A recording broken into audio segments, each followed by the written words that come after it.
വളരെ ആശങ്കപ്പെടുത്തുന്ന വാർത്തകളും വിവരങ്ങളുമാണ് ജമ്മു കശ്മീരിൽ നിന്ന് വന്നുകൊണ്ടിരിക്കുന്നത്. പഹൽഗാമിൽ വിനോദസഞ്ചാരികൾക്ക് നേരെ നടന്നത് വലിയ ഭീകരാക്രമണമാണ്. 27 പേർ കൊല്ലപ്പെട്ടു എന്നാണ് പ്രാദേശിക മാധ്യമങ്ങൾ റിപ്പോർട്ട് ചെയ്യുന്നത്. ഉന്നതതല യോഗത്തിന് ശേഷം ആഭ്യന്തരമന്ത്രി അമിത്ഷാ ഉടൻ തന്നെ ശ്രീനഗറിലേക്ക് തിരിച്ചിട്ടുണ്ട്. അർജുൻ പീതാംബരൻ നമുക്കൊപ്പം ഡൽഹിയിൽ നിന്ന് വിവരങ്ങളുമായി ചേരുന്നുണ്ട്. അർജുൻ, മരണസംഖ്യ ഇങ്ങനെ ഉയരുകയാണ്. ഉത്തരവാദിത്തം TRF ഏറ്റെടുത്തിട്ടുണ്ട്. മറ്റെന്തെല്ലാം വിവരങ്ങളാണ് നമുക്ക് ലഭിക്കുന്നത്? അവിടേക്ക് സൈന്യം എത്തിയോ? രക്ഷാപ്രവർത്തനം എങ്ങനെയാണ്? ആര്യ, വളരെയധികം ആശങ്കപ്പെടുത്തുന്ന കണക്കുകൾ തന്നെയാണ് ഇപ്പോൾ മുന്നോട്ട് പുറത്തു വന്നുകൊണ്ടിരിക്കുന്നത്. 27 എന്നുള്ളത് അവിടെ കശ്മീരിലെ പ്രാദേശിക മാധ്യമങ്ങൾ പുറത്തുവിടുന്ന കണക്കുകളാണ്. അതിനപ്പുറത്തേക്ക് അനൌദ്യോഗിക വിവരമനുസരിച്ച് 5 പേരുടെ ജീവനാണ് നഷ്ടപ്പെട്ടിരിക്കുന്നത്. ഇതിനോടകം തന്നെ അമിത്ഷാ ശ്രീനഗറിലേക്ക് തിരിച്ചിട്ടുണ്ട്. ഈ പരിക്കേറ്റവർ 20-ലധികം ആളുകൾ പരിക്കേറ്റ് ചികിത്സയിലുണ്ട്. ഈ പരിക്കേറ്റവരെ എല്ലാവരെയും അനന്ത്നാഗിലെ മെഡിക്കൽ കോളേജിലാണ് ഇപ്പോൾ പ്രവേശിപ്പിച്ചിരിക്കുന്നത്. അവർക്ക് വേണ്ട എല്ലാ ചികിത്സാ സൗകര്യങ്ങളും സഹായങ്ങളും നൽകിക്കൊണ്ടിരിക്കുന്നു.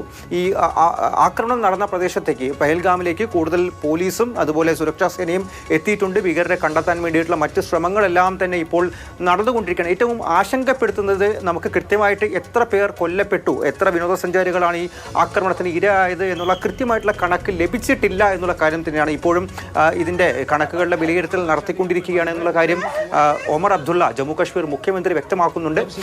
ഏതാനും മണിക്കൂറുകൾക്ക് ശേഷം മാത്രമേ എത്രയാണ് ഈ കണക്ക്, എത്ര പേർക്ക് പരിക്കേറ്റു, എത്ര പേർ മരണപ്പെട്ടു എന്നുള്ളൊരു ഔദ്യോഗിക വിവരം നമുക്ക് ലഭിക്കുകയുള്ളൂ.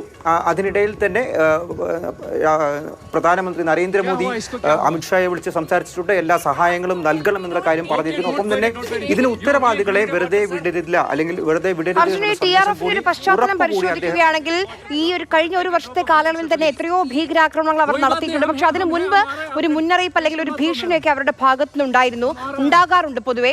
ഇത്തവണ അങ്ങനെ എന്തെങ്കിലും ഉണ്ടായിരുന്നു? ഇന്റലിജൻസ് റിപ്പോർട്ട് ഉണ്ടായിരുന്നു?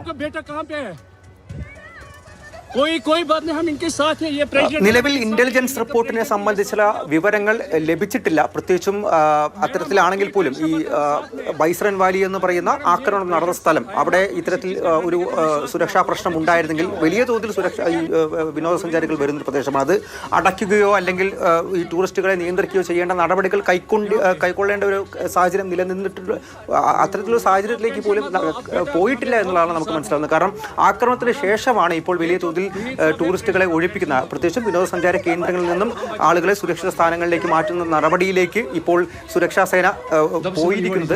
TRF ആണ് ഉത്തരവാദിത്തം ഏറ്റെടുക്കുന്നത്. 2019 മുതൽ നിലവിലുള്ള അല്ലെങ്കിൽ ഇത്തരത്തിൽ ഇന്ത്യക്കെതിരെ നിരന്തരം പ്രവർത്തനങ്ങൾ നടത്തുന്ന സംഘടനയാണ്. ഏറ്റവും പ്രധാനപ്പെട്ട എടുത്തു പറയേണ്ടത് കഴിഞ്ഞ വർഷം ഗന്ദർബാലിൽ നടന്നൊരു ഭീകരാക്രമണമാണ്. അവരുടെ ഒരു ടണൽ, തുരങ്കം, ശ്രീനഗറിനെ ലേ ലഡാക്കുമായി ബന്ധിപ്പിക്കുന്ന ഒരു തുരങ്കത്തിന്റെ നിർമ്മാണത്തിനിടയിൽ ഒരു ഡോക്ടറെ അടക്കം 7 പേരെ, പ്രത്യേകിച്ചും ഈ തുരങ്കത്തിൽ ജോലി ചെയ്തുകൊണ്ടിരുന്ന തൊഴിലാളികളെ 7 പേരെ വെടിവെച്ച് കൊലപ്പെടുത്തിയ ഒരു ആക്രമണം. അത്തരത്തിൽ ഇന്ത്യക്കെതിരെ നിരന്തരം ഭീഷണിയും അതുപോലെ ആക്രമണവും നടത്തിയിരുന്ന ഒരു സംഘടനയാണ് TRF. പിന്നിൽ ആരാണെങ്കിലും ശക്തമായ നടപടി ഉണ്ടാകുമെന്ന മുന്നറിയിപ്പ് പ്രധാനമന്ത്രിയുടെ ഭാഗത്തു നിന്ന് തന്നെ വന്നു കഴിഞ്ഞിട്ടുണ്ട്. ഞെട്ടിപ്പിക്കുന്ന, നടുക്കുന്ന കാഴ്ചകളാണ് സമൂഹ മാധ്യമങ്ങളിലൊക്കെ നിറഞ്ഞുകൊണ്ടിരിക്കുന്നത്. അർജുൻ, നമുക്ക് ഇപ്പോൾ കേന്ദ്ര സർക്കാരിന്റെ ഭാഗത്ത് നിന്ന്, ആഭ്യന്തര മന്ത്രാലയത്തിന്റെ ഭാഗത്ത് നിന്ന് ലഭിക്കുന്ന വിവരങ്ങൾ എന്തൊക്കെയാണ്?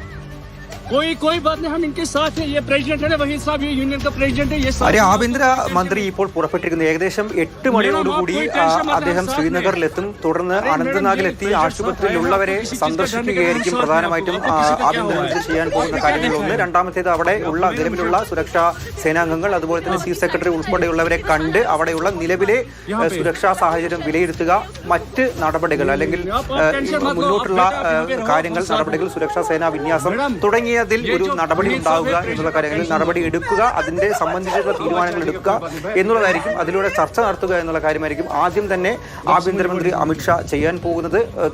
ഒപ്പം തന്നെ നിലവിൽ അവിടെയുള്ള ഈ വിനോദസഞ്ചാരികൾ, അവരെ സുരക്ഷിതമായി തന്നെ മാറ്റണം. നിലവിൽ ചികിത്സയിൽ ഉള്ളവർ, അവർക്ക് കൃത്യമായിട്ടുള്ള ചികിത്സ ഉറപ്പാക്കണം, സുരക്ഷ ഉറപ്പാക്കണം തുടങ്ങിയ നിരവധി കാര്യങ്ങൾ ആഭ്യന്തര മന്ത്രാലയത്തിന് മുന്നിലുണ്ട്. അതിനുശേഷം തന്നെ അതിനൊപ്പം തന്നെ ചെയ്യേണ്ട ഒരു കാര്യമാണ് ആ ഭീകരരെ സംബന്ധിച്ചുള്ള മറ്റ് വിവരങ്ങൾ കണ്ടെത്തുക, അവരെങ്ങോട്ട് രക്ഷപ്പെട്ടു എന്നുള്ള കാര്യങ്ങൾ എത്തുക.